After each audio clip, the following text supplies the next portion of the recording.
It's no secret that I'm a little biased in favor of handguns, but knowing how to use a rifle is important and can make you even more of a baddie.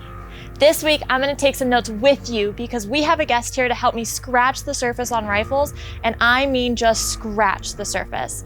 We'll also break down important terminology, hit the range to learn essential rifle basics, and then zero in on our tip of the week. My name is Paige Rue, and this is Reloaded.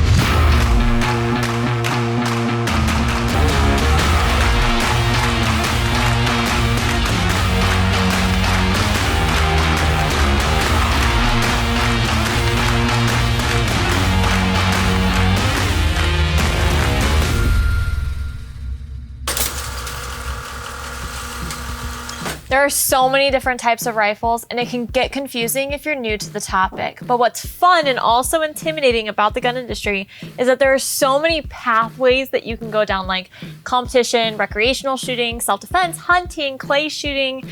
You get the point. But personally, I'm more of a pistol girl. That's what I grew up shooting the most, feel more comfortable with, and that's what I also teach all the time. When it comes to rifles, I love them, and I also have a few of my own, like this one.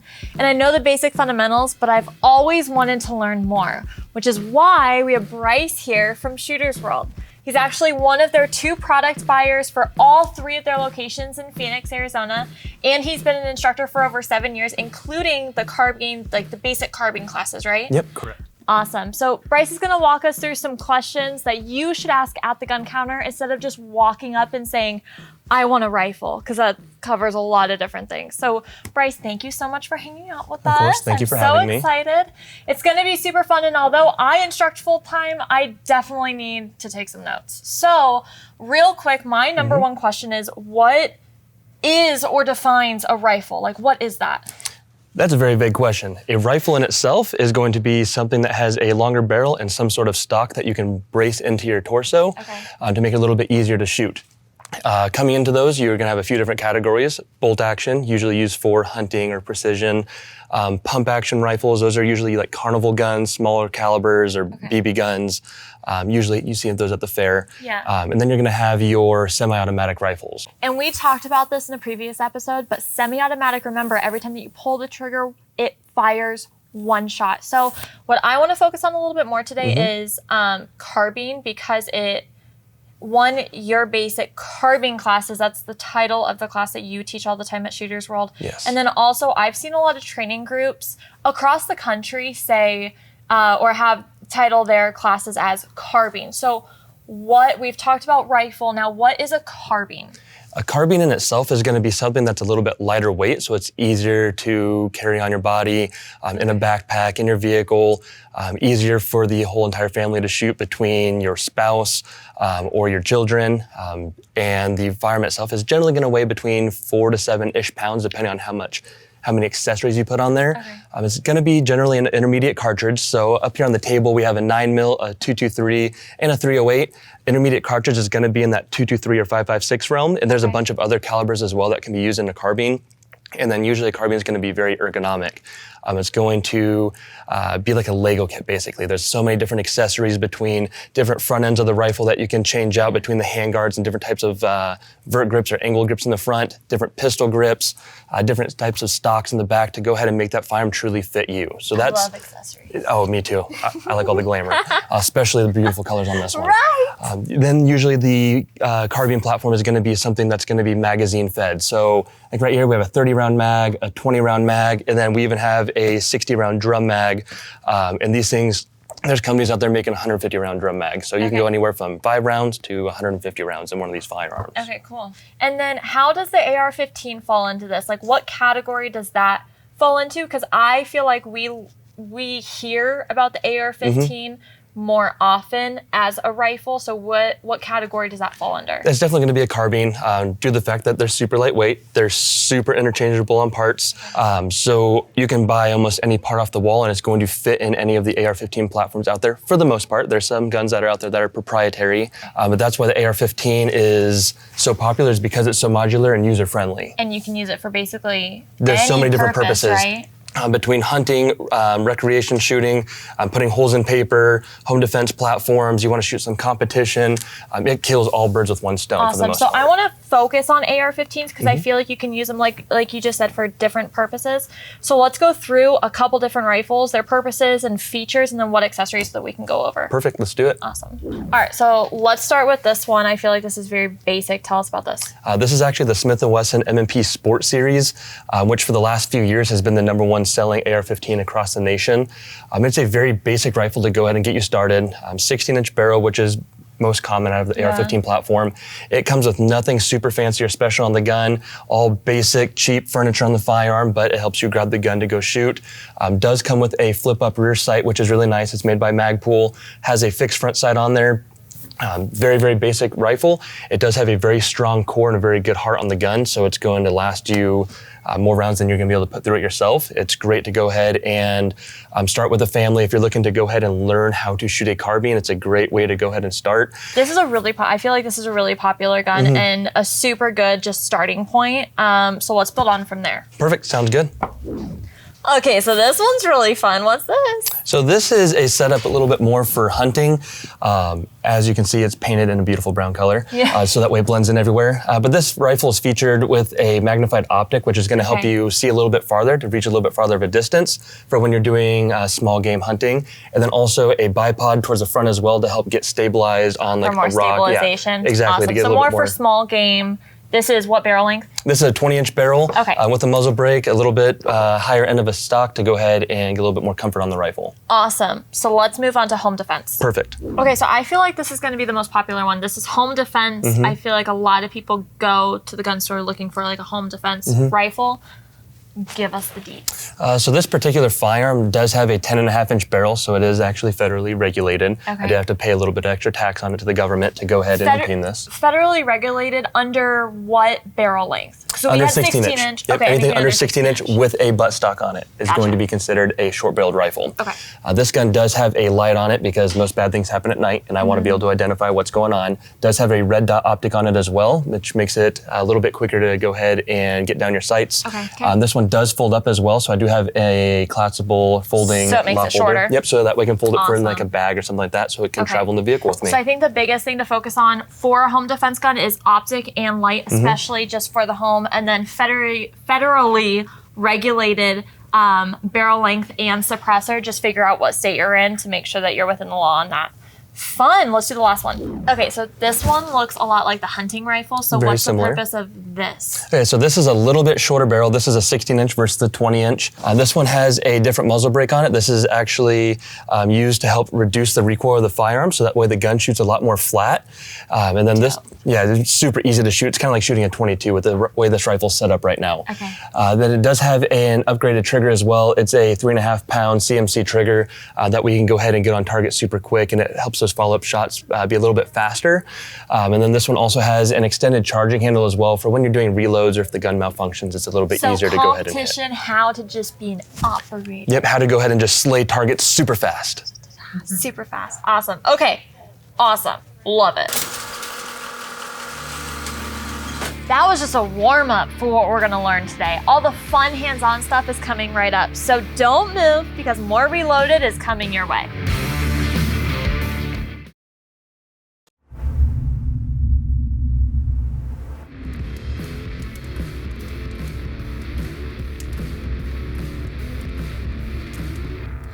Okay, I don't know about you, but I feel a lot more comfortable just understanding the different types of rifles and their purposes. Now, it's time to head over to the range for some rifle basics. Let's go.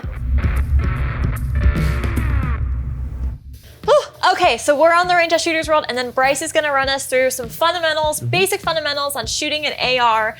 But before we shoot, what are just kind of the basic functions of the AR? So the basic operation of the gun, some of the key parts that you're going to be needed to look for.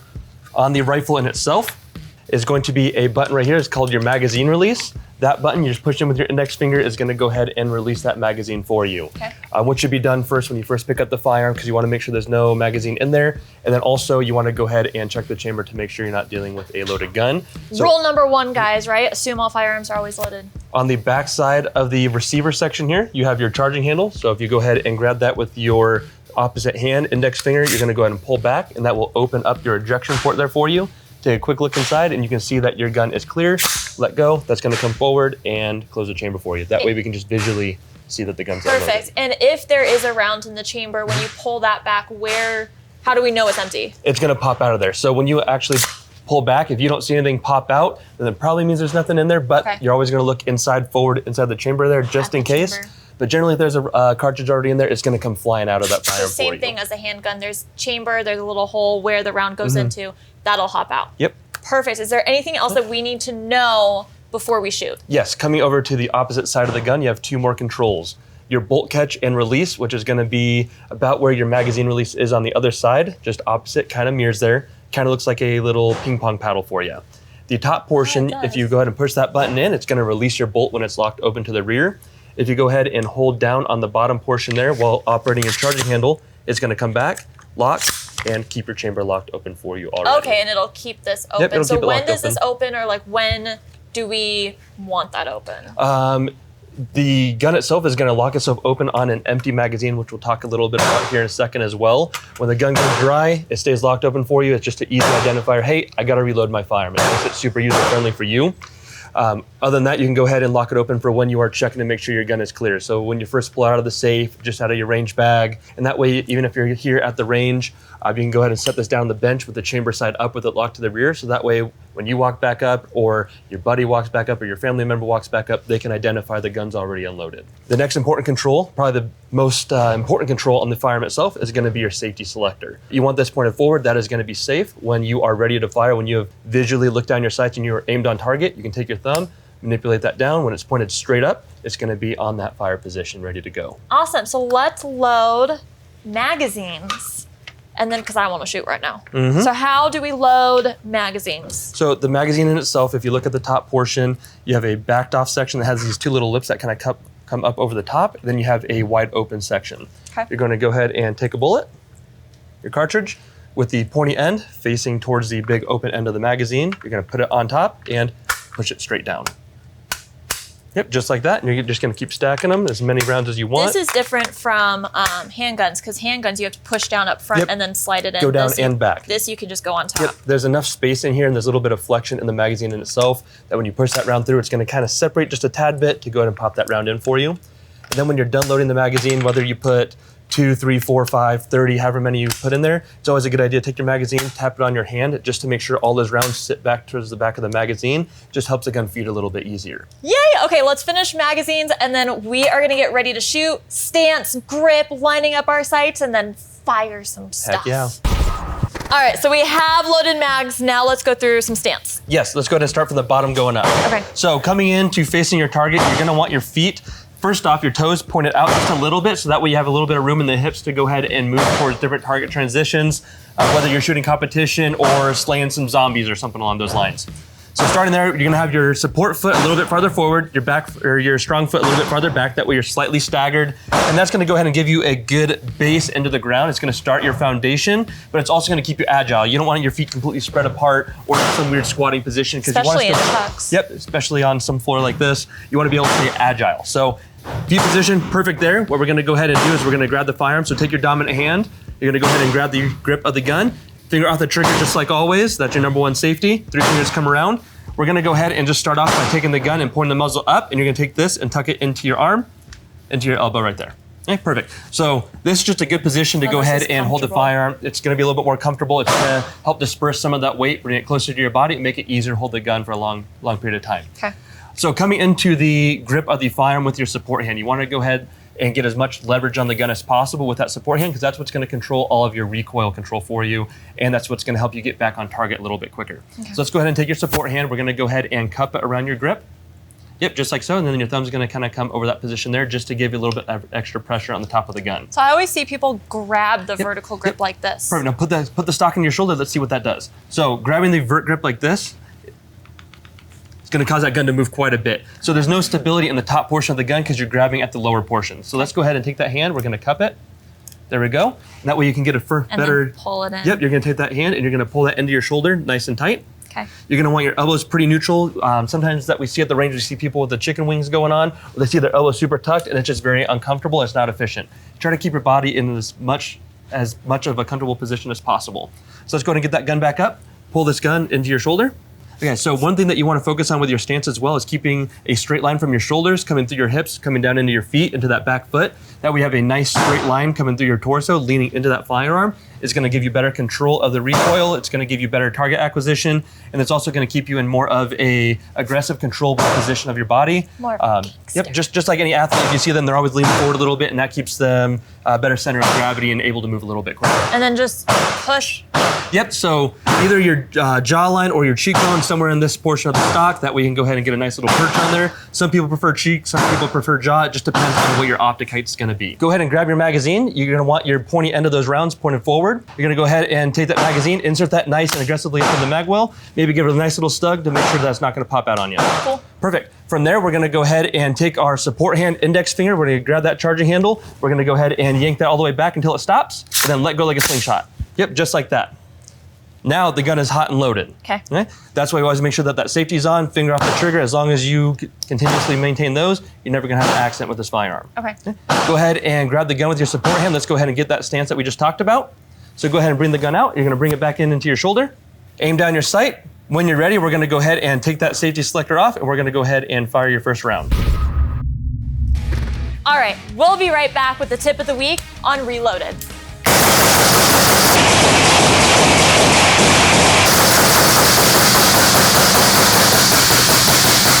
You had more than me.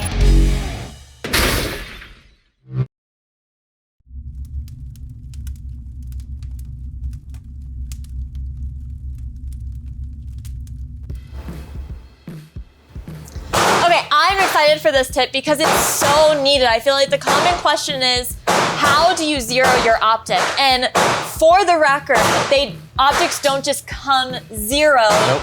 Out of the box. You can't just slap it on your gun and then just start shooting. You have to go to the range and zero it for your gun. So Bryce is gonna help us with that, which I'm so excited for. So what do you need to zero your gun? Generally, the gun itself will already come with either the tooling that you need or the optic that you buy will come with the tools that you need, as well as the owner's manual. Every sight is gonna be adjusted slightly different from one another, so it's a really good idea to go ahead and read through those adjustments. That way you know how many clicks that you need to go ahead and make when you're zeroing your firearm. If you don't have the tooling that came with it, like most red dot optics or some magnified optics actually can just use like a flathead screwdriver or a coin if you have like a quarter in your pocket or a dime that works also, or nice nails. That'll go ahead and get you started for the optics portion. And then it's always a really good idea to have some sort of rest with you as well. When you're zeroing a rifle, you're never doing it from a standing position because you're never stable and it's not gonna be consistent. So you either wanna be perched up on some sort of bench or table, or you wanna be in some sort of prone position. So there's not a lot of wiggle in the gun. Yeah, that way the gun's almost like in a vice basically. That way the gun's not moving around on you. Some sort of rest like this, either using some sort of sandbag or your range bag if you have a soft range bag, or even if you have a couple pieces of wood. I've used 2x4s before to go ahead and just rest my gun on. Just to rest the bottom of it, just so that way it's not stable or moving around, so it's a little bit more stable for me. Okay, perfect. Other than that, that's basically all you need, and some ammunition. And then what distance are we working with? Because I feel like that's also probably one of the most common questions is, do you zero at 50 yards or 25 or 100? You know, what do you recommend? I recommend a 50-yard zero. Now, it's always going to be shooter preference. Coming into the zeroing of the gun, do what works best for you. If you're an indoor shooter and you're only shooting 25 yards, stick with a 25-yard zero because you're not shooting at a farther distance. Coming into a 50-yard zero, though, something like this is a general 50-yard zero target. If you're shooting at say an outdoor range and you have 50-yard capability, really good to go ahead and use the top portion. Has your point of aim, your POA, and your point of impact. So when your optic is sitting right here, your bullet should be hitting that exact same spot. And then point of aim is what you're aiming at, where that red dot is at, and the point of impact is where your bullet is actually hitting the paper. Yes, correct. And then this one right here, this is at a 25-yard distance, but to obtain a 50-yard zero. So say you only have access to a 25-yard range at that time. Now. Yep. Very loud public range, can you tell? Very loud. We love the freedom shoots though. I know, it's awesome. You'd be aiming there, your bullet's gonna hit right there, and that's gonna give you roughly a good 50-yard zero. That's always a great idea to get out to 50 yards and confirm that. That's awesome. Okay, so I feel a little bit more comfortable. So going to the range, and then about how many rounds, and what does the steps look like to zero? So the zeroing process, whenever you're zeroing, take as much time as needed. It's never a race. So you want to get in your position. There's times I'll be laying down on the ground for about a minute before I even go ahead and get that first round off because I'm trying to get as stable and comfortable as possible on the gun. When I'm actually shooting the rifle, I generally shoot 5 rounds at a time, take a look at my target, go ahead and make my adjustments, get back in that position, take as much time as I need, send another 5 rounds down And those range. adjustments, how are you making it if it's like you're aiming here and then it's in the top, one of the top corners, how do you adjust it to hit center? So generally what I'll do, depending on how far I'm off, if I'm say 6 inches off, I'm just gonna crank my optic in the directions that it needs to go ahead and go ahead and get as close as possible. But say I may be an inch or 2 inches off, I'm gonna go ahead and work laterally over first, that's my personal preference, and then I go ahead and work my elevation. So I go one direction over, just keep making my adjustments till I'm right on, and then I go ahead and start working that elevation up and down. So do one first and then move it down. Okay. When you're fine tuning, yeah. If you have a gun at home and it's got an optic on it and you don't know if it's zero, definitely use these steps from Bryce to make sure that it's zero during your next range visit. Do you want to wrap it up? And that, folks, is your tip of the week. All right, I'll be honest, I feel so much better just knowing how to handle rifles. It sounds overwhelming at first, or it just looks overwhelming, but now it just makes a little bit more sense. And I hope it does for you too. So next time that you're shopping for a rifle, keep in mind what Bryce told you. What is your purpose, and then how much are you willing to spend?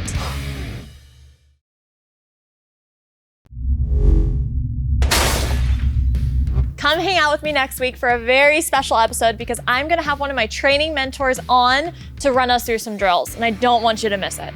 Don't forget to like, share, and comment on this video so I can talk 2A with you every week. My name is Paiges, and your firearm freedom just got reloaded.